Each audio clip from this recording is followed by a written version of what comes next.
2025 was the year medicine stopped being theoretical. Gene therapies can actually cure diseases. Cancer vaccines made just for us. Sickle cell pain gone. Leukemia erased. HIV prevention that works twice a year. And most people have no idea this happened. We're living through the most transformative year in medical history since antibiotics were discovered. Today, we're counting down the 20 greatest medical innovations of 2025. Not just what they do, but what problems they solve, when you'll get them, and how they reshape healthcare. Let's go. For over 100 years, malaria has been the parasite we can't shake. 400,000 people die from it every single year, mostly children in Africa. We have drugs, we have treatments, but the parasite keeps evolving. We target its surface, it mutates. We find a new drug, it adapts again. It's been a game of tag we keep losing. Then, in early 2025, researchers found something different. A completely new class of antibodies that don't hit the parasite's surface at all. They target an internal structure the parasite literally cannot change without destroying itself. It's like finding the one weak point that's impossible to defend. This could be the vaccine we've been hunting for a century. Vaccine development takes 3 to 5 years. Getting it deployed across Africa where it's needed most, probably another 5 years after that. So real-world impact, we're looking at 2030, 2032. But when it arrives, you're looking at eliminating one of the deadliest diseases in human history. Huntington's disease is one of the cruelest genetic conditions. You're living your life in your 40s or 50s, and then your mind starts to go. Progressive, unstoppable neurodegeneration. Your body loses control. Your cognition deteriorates. There's no stopping it. About 30,000 Americans live with it right now, and for all of them, it's basically a countdown timer. Then, UK doctors announce in 2025 that gene therapy can slow it down by 75%. Not stop it completely, but slow it. That means people who would expect total disability in 10 to 15 years might have 30 years of quality life instead. The therapy is already in clinical trials, so we're probably looking at it being available to patients in 2 to 3 years. For the Huntington's community, this is everything. But here's the real issue. This will be expensive early on. The people who get it first will be the wealthy. That creates a brutal inequality situation. But eventually, like most therapies, the cost will drop. Still, the moral weight of that first wave is significant. Pancreatic cancer is absolutely brutal. 90% of people who get it are dead within 5 years. It's usually caught way too late because there aren't early symptoms. You don't know anything's wrong until it's already everywhere. But in 2025, scientists figured out what triggers early pancreatic cancer cells, a protein called FGFR2. They blocked it in research, and the cancer just didn't form. The cancer cells never became cancerous. They just stayed dormant. Better yet, drugs that block this protein already exist. They were developed for other conditions. That means we could start human trials immediately. We're probably looking at 2 to 3 years for trial results. If they work, widespread clinical use could happen by 2027 or 2028.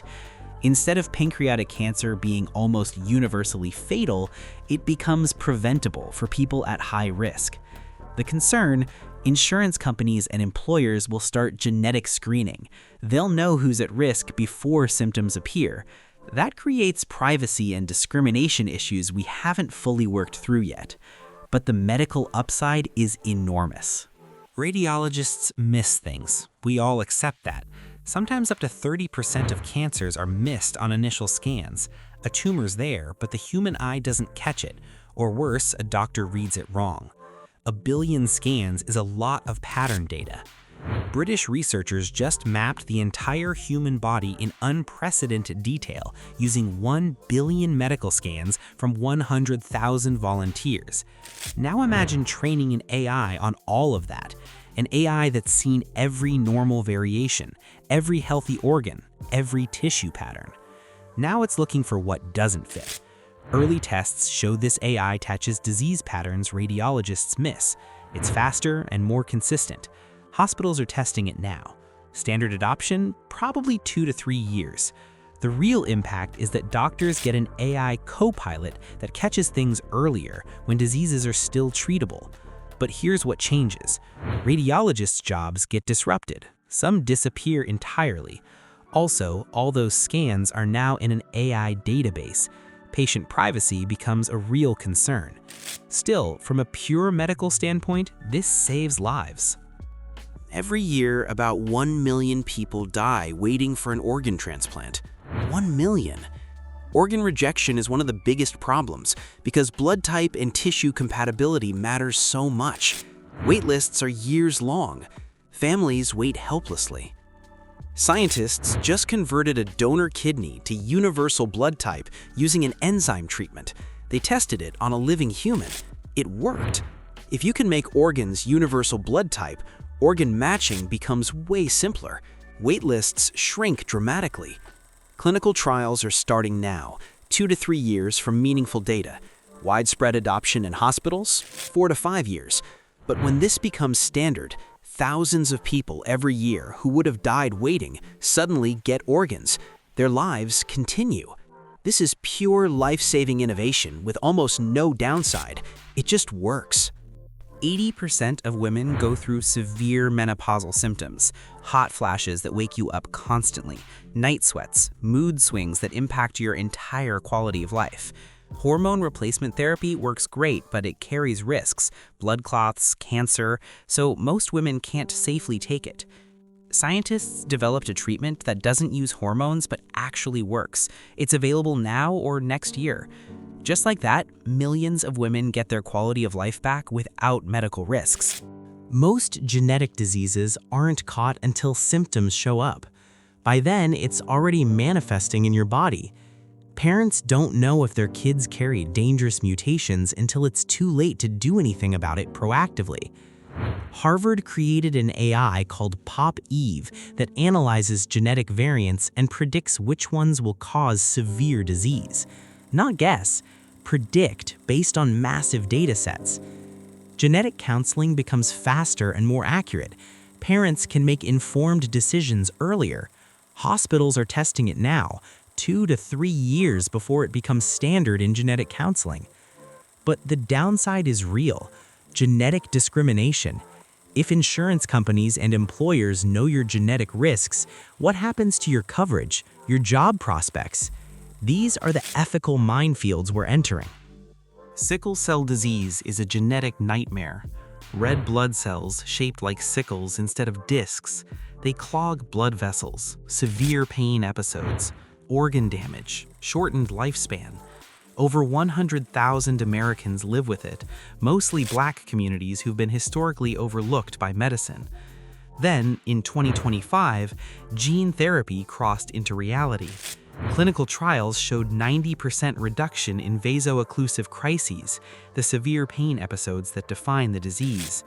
People who lived in constant fear of pain episodes suddenly got their lives back. The FDA approved 2 therapies, Casgevy and Lyfgenia. They're available now, though extremely expensive, $2 to $3 million per treatment. That's the barrier. But in January 2025, the UK's NHS announced it would cover the treatment for severe cases. The US is following, 2 to 3 years before wider access. For sickle cell patients, this is liberation, a single treatment that potentially eliminates lifelong pain. But it raises the brutal question: who gets cured first? The wealthy, obviously. Eventually, costs drop and access widens, but that inequality stings. T-cell acute lymphoblastic leukemia is one of the worst childhood cancers. Aggressive, hard to treat. Kids were dying. Then doctors at Great Ormond Street Hospital in London used base editing, a new version of CRISPR that doesn't cut DNA, just edits individual letters of the genetic code, to engineer immune cells that hunt down leukemia. The results? 82% of patients achieved very deep remission. Some of those kids are now cancer-free. This is the first time base editing, this ultra-precise gene editing, has been used to actually cure children of cancer. Trials are expanding, more patients being treated now. The therapy will be more widely available in 2 to 3 years. What's revolutionary here is that base editing is more precise than regular CRISPR. No DNA cutting, just editing individual letters. Less risk, safer. This opens doors for treating other blood cancers and solid tumors. The technology is just beginning. Imagine a vaccine made specifically for your cancer. Your tumor biopsied. Your cancer's unique mutations identified. A vaccine created from those mutations, trained to teach your immune system to hunt down your specific cancer. That sounds like science fiction. It's not anymore.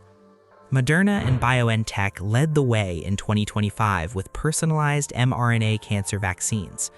Trials for melanoma, pancreatic cancer, and multiple sclerosis showed encouraging results, not just slowing cancer, actually shrinking tumors. The process takes a few weeks: biopsy, sequencing, analysis, vaccine design, manufacturing, then treatment. It's complex, but it works, and it only works for your cancer, your specific mutations, your specific immune system. Clinical trials expanding, available to patients in 3 to 4 years for most cancers. This fundamentally changes how we think about cancer treatment. Not poison the whole body with chemotherapy. Train your immune system to attack your specific cancer. Gene therapy works, but it's not precise. Off-target effects can happen. We need surgery-like precision at the genetic level. David Liu at Harvard created a platform that corrects mutations with surgical precision. Edit without destroying. Edit without errors. This won the Breakthrough Prize in Life Sciences. Clinical trials starting now 2 to 4 years. Adoption by 5 to 7 years. Genetic diseases become correctable instead of just manageable. Opens doors for dozens of previously incurable conditions. Pre-exposure prophylaxis, PrEP for HIV, has been a game changer. Daily pills can stop HIV transmission in people at high risk, but people don't take daily pills consistently. Adherence is hard. Then, in 2025, a new injectable form of PrEP was approved. 1 injection twice a year. That's it. Studies show it blocks nearly all transmission of HIV when taken twice a year. Over 100 people are diagnosed with HIV daily in the US, but only 1/3 of people who could benefit from PrEP actually take it. The barrier wasn't effectiveness, it was convenience. Twice-yearly injections remove that barrier. This could fundamentally change HIV epidemiology. Available now, rolling out globally over the next 2 to 3 years, HIV prevention just became practical for millions of people who previously wouldn't take daily pills. Cervical cancer screening has always required a clinic visit, a pap smear, swabs by healthcare providers. Invasive, uncomfortable, inconvenient. So many women skip it. Across the world, millions of women don't get screened because of access barriers. Now, you can collect cervical cells at home. The TIL wand lets women self-sample after a virtual visit, ship it to a lab, results in days. The VISB test works even better, results in 30 minutes on your phone app. No prescription needed. Experts say giving people the ability to self-sample could significantly increase screening rates, maybe double them. Cervical cancer is preventable if caught early, but millions of women never get screened because they can't access clinics or feel uncomfortable. This changes everything.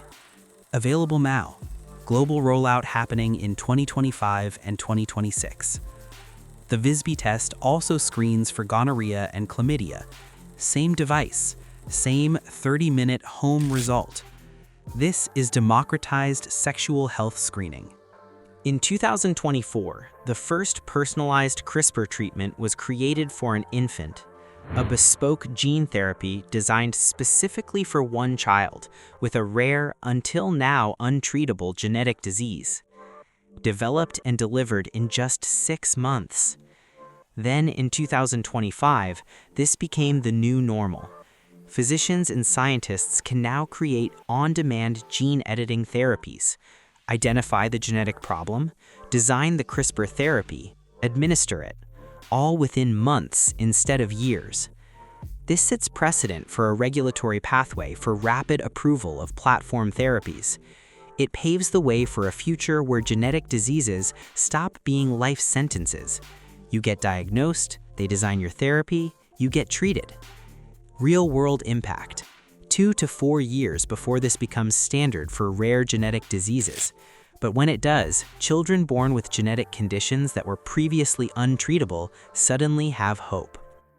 Spinal muscular atrophy is a genetic disorder where nerve cells that control muscles slowly die. Kids lose muscle strength, they lose movement. It's devastating. In 2025, a single-dose gene therapy treatment showed dramatic results. One injection, patients showed dramatic improvements in muscle strength, movement, and life expectancy. Some patients who would have needed lifelong care suddenly can walk again. This shows how gene therapy can offer long-term solutions for diseases that previously required lifelong medications and frequent hospital visits. One treatment, done. Available now in clinical trials. Wide availability, 2 to 3 years. This is transformational for families. Leber congenital amaurosis is a rare inherited eye disease that causes blindness. Patients born unable to see properly. There was nothing to do. Then, in 2025, a new gene therapy was approved. A healthy gene injected directly into the retina. Patients regained partial vision. People who were essentially blind could suddenly see. Not perfect vision, but life-changing vision. They could see faces, see movement, navigate the world. Available now, more patients being treated through 2025 and 2026. This opens doors for other inherited blindness conditions. Gene therapy for the eyes just became real. At the University of Minnesota, doctors reported something remarkable. CRISPR-edited tumor-infiltrating lymphocytes erased metastases in a patient with advanced gastrointestinal cancer. First in human proof that you can edit the immune cells already in your tumor to make them more effective cancer killers. The strategy? Identify the checkpoint gene that's holding back cancer-fighting T cells. Disable it. Now, those T cells recognize and kill tumor cells with a robustness never seen before. This patient had metastatic cancer, usually untreatable, now cancer-free. This is a first. Clinical trials expanding, available to patients in 3 to 5 years. But the implication is staggering. We can edit your own tumor-fighting cells to be more effective than they naturally are. Standard CAR T cells look for one tumor marker and attack. Problem: healthy cells sometimes have that marker. Off-target killing happens. Then, researchers engineered Boolean-Logic CAR T cells.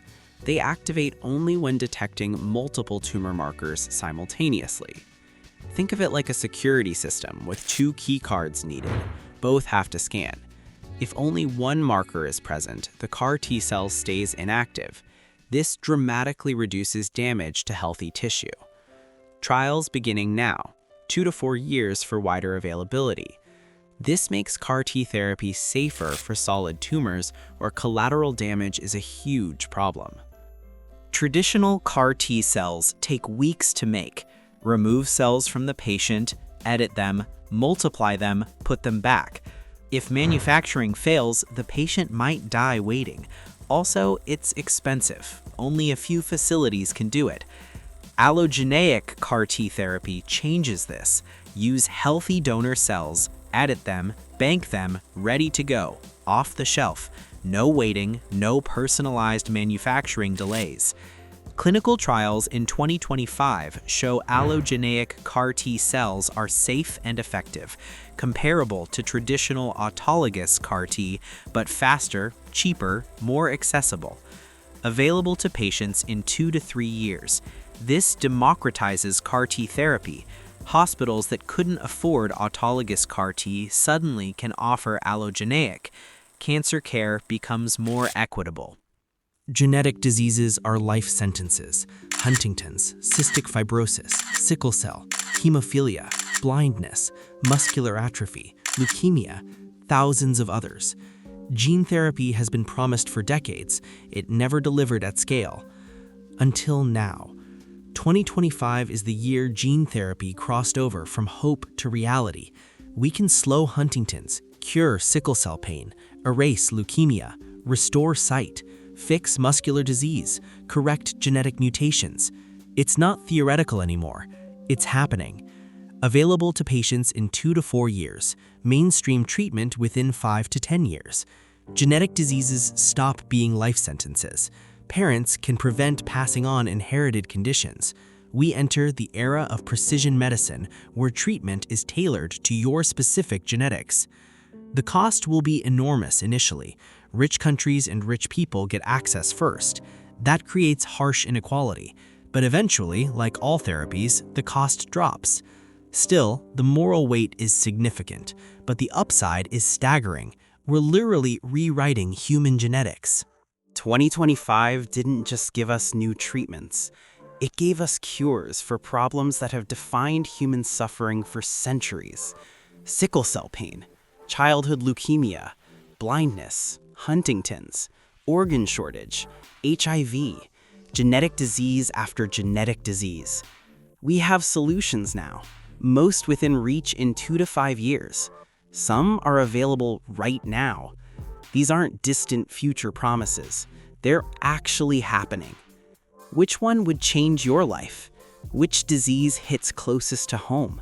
Which breakthrough gives you hope? Drop it in the comments, because honestly, we should all be talking about this way more than we are. This is the year medicine changed everything.